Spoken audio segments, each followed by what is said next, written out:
Okay, here's prototype 1 of BB box. I thought I'd make a video just to make it a bit more clear what's going on. So you have the DVB Ethernet gigabit Ethernet port here, and two RF sockets which should distribute timecode over a network.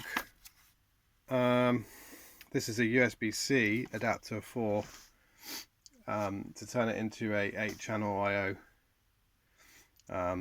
sound card on your computer or the door workstation. This is a AES 2-channel each I/O, digital I/O. So you've got 2468 or 2468 inputs and 24 outputs. Two independent headphone drivers, which are these cards here. There's not much room in there, but there's another card that goes in there. This needs to be bolted in, and its next revision will have self-tapping screws whereby the power backplane can bolt on. These cards are all on headers, so they're all a bit higher than they will be eventually. I was thinking of just soldering them in, but I'm not sure. Any ideas with card headers or edge connectors or whatever I'd be really interested in. This 1.27mm header I don't really like. Probably needs to have a card edge adapter, maybe a PCI Express, PCI card edge connector or something. These are going to change. These are the analog input outputs. These I had actually special ordered from China, but I realized since that it's £1 to make this board here, so you may as well just solder it on, and then you have much neater looking connectors with less of this cramped look. And also this would have to be covered in Loctite since it's a mobile thing. Obviously I'm just using this is PLA plus, and I've just done 1mm. I'm just not wasting plastic at this stage.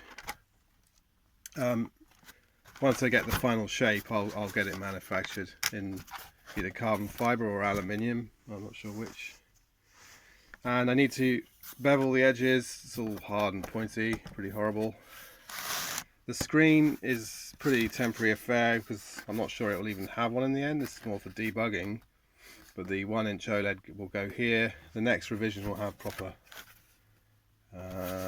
mounting holes.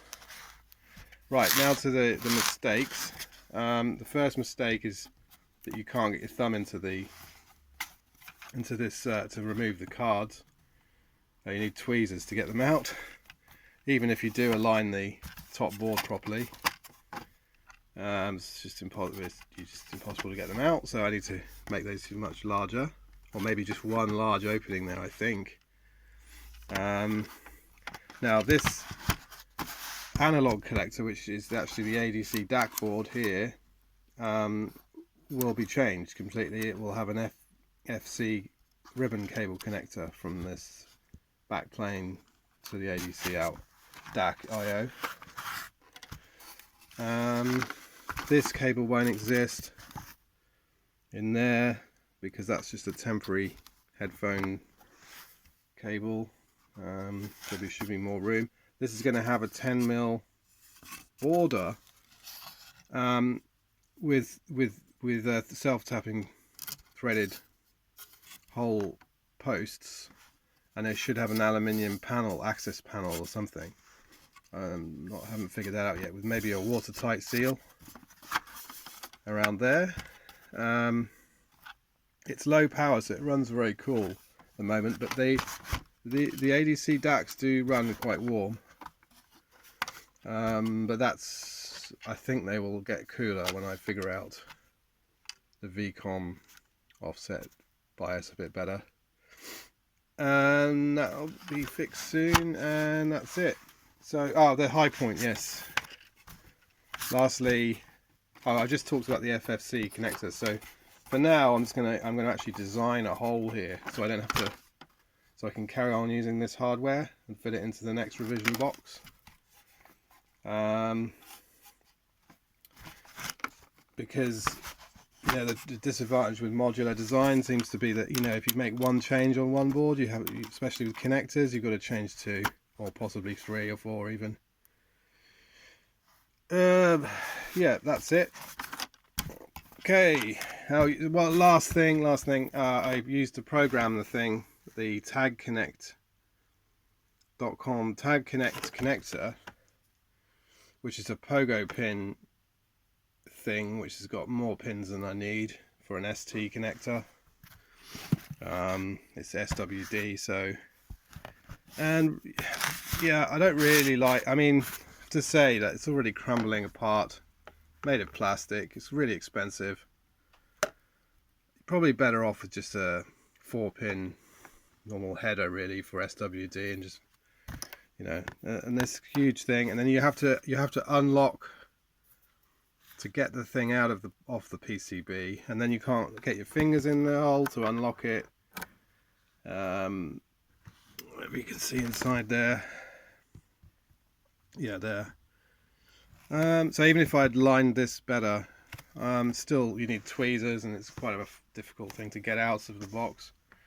So I think next time I will either build in the programmer like I originally did in the earlier revision, or have a programmer board which just clips in some space if I can find any, which is kind of you can just add in if you're working on the firmware.